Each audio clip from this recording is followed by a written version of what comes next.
Hey everybody, so today I bring to you more on the largest corruption scandal in American history. That's not exaggeration. And you won't hear about this on really any of our fluffy-headed mainstream media outlets. However, weirdly enough, you will hear about it on your own government accountability, from your own government accountability office. That's right. We have a division in our federal government called the Office of Inspector General that is supposedly tasked with preventing illegal and inefficient activity. Each office includes an Inspector General and employees charged with investigating fraud, waste, abuse, embezzlement, and mismanagement of any kind. Now, that quote, full disclosure, is from Wikipedia, which also states I am a founding member of the Mexican band Los Mismos. I wish I were. In the case of the Office of Inspector General, Wikipedia has it right. So, you would think that this office might have something to say about the $21 trillion of unaccounted for adjustments at the Pentagon. I mean, you would think the Inspector General might notice one of the trillions flying out there. Like, you would think one employee might come forward and go, I saw a guy, he works here, Randy, do you know Randy? It doesn't matter his name, but I saw Randy, he just walked out with like $1 trillion hidden in his pants. I thought I should say something. And since a stack of $1 trillion $1 bills would be 67,800 miles high, or 1/4 of the distance of the moon, those would be some crazy fucking pants, is what I'm saying. Is that $1 trillion of unaccounted for spending in your pocket, or are you just happy to see me? Well, here's the thing. Whistleblowers have come forward. They actually have. And not just a few. Over 1,000 of them in 3 years. Like bed bugs at a Motel 6, they are everywhere. So I wonder how the Inspector General handles all these whistleblowers. Well, here's directly from the Government Accountability Office report. The majority of civilian and contractor and subcontractor complaints closed by DoD Inspector General in 2013 through 2015, 1,094 of 1,197, or about 91%, were closed without investigation. Over 1,000 cases of reprisal against whistleblowers weren't even investigated, weren't even looked into. And that's just from 2013 through the end of 2015, 3 years. And that's just the employees who had the nerve to stand up and say something about the wrongdoing or corruption at the Pentagon, to raise their hand and go, yeah, I'd like to risk my job, my career, and maybe even my life to point out, you motherfuckers are corrupt, all right? You make Al Capone look like I'm a school teacher. Almost 1,200 complaints by whistleblowers over 3 years. That's a whistleblower every single day. A whistleblower ignored every single day. Try to take that into your head. Every single day, 7 days a week at the Pentagon, a whistleblower comes forward and says they faced reprisal for blowing the whistle on fraud or abuse. Then the Inspector General, 91% of the time, responds, here's a form. Just fill that out and then hand it back to me, and I will ball it up. And then I will wipe my ass with it, and I will hand it back to you. Journalist David DeGraw wrote, from April 2012 to April 2016, they found in favor of whistleblowers in only 0.9% of cases.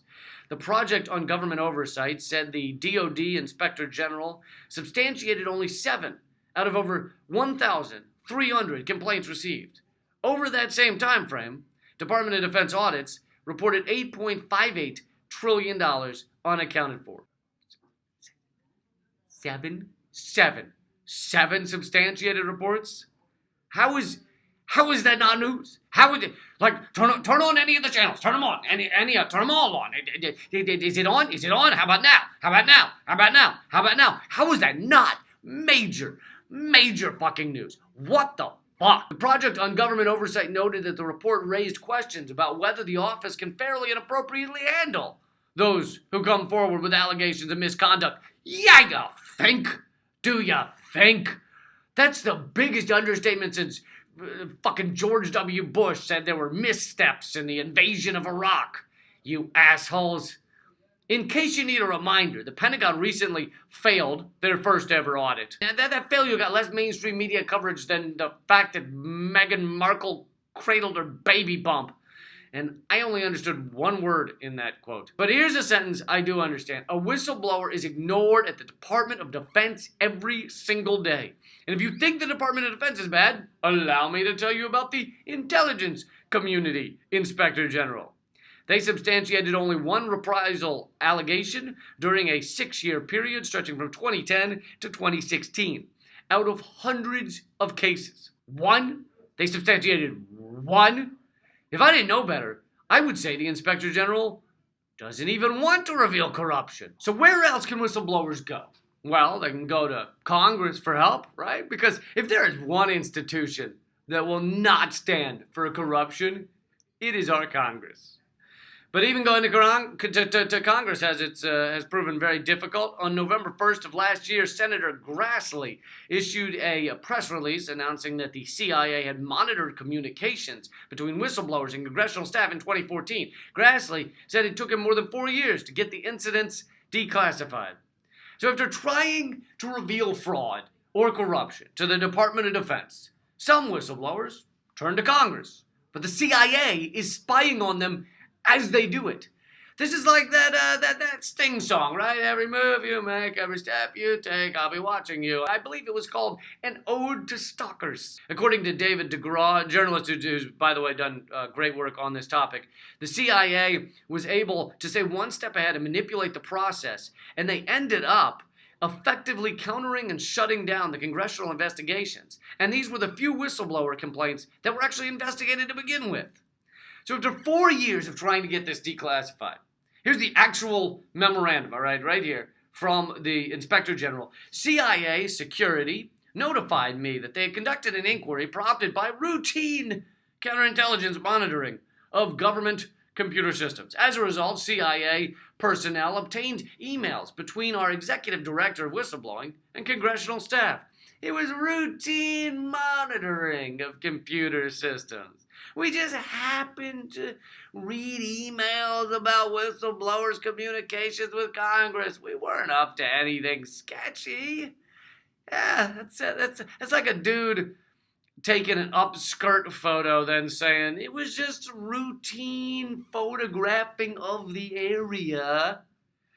And I happened to point up her skirt at one time. The note continues, while the type of monitoring which occurred is lawful and justified for counterintelligence purposes, I'm not confident the congressional staff fully understood that their whistleblower-related communications might be reviewed as a result of routine monitoring. He's saying the congressional staff might not have known that they were being spied on by the CIA. They might have thought they have one remaining ounce of privacy in this corrupt government. Children.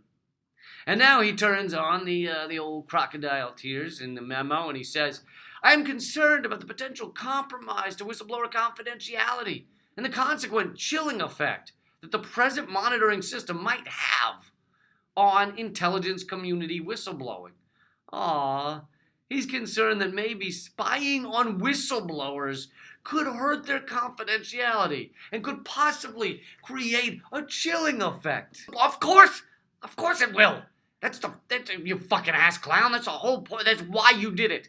It is to stop whistleblowers. This is like saying a blowjob might create a sucking effect. Yeah, you think? Probably yes. This is like a drug cartel hitman going, I'm a little concerned by killing the last police informant in front of you. Might have created a chilling effect on your future desire to rat us out. A whistleblower is ignored every single day at the Department of Defense. The Pentagon, the Department of Defense, the intelligence community, they're all out of control in spending, in an invasion of privacy, in their lust for blood and oil. They are accountable to no one, okay? And the delirious, useful idiots in your cheese-brained mainstream media won't even talk about it. Meanwhile, thousands of whistleblowers are trying desperately to come forward. It's about time we started listening. That is today's episode. If you think it's important, please share it. We're being censored and suppressed at every moment, so any help you can give in terms of getting it out there, please do. If you like my stuff, check out my free weekly podcast, hour long every week. It's me and Eleanor Goldfield. It's called Common Censored. Common Censored, COMMONCENSORED. It's on iTunes, Spotify, and Stitcher. Keep fighting.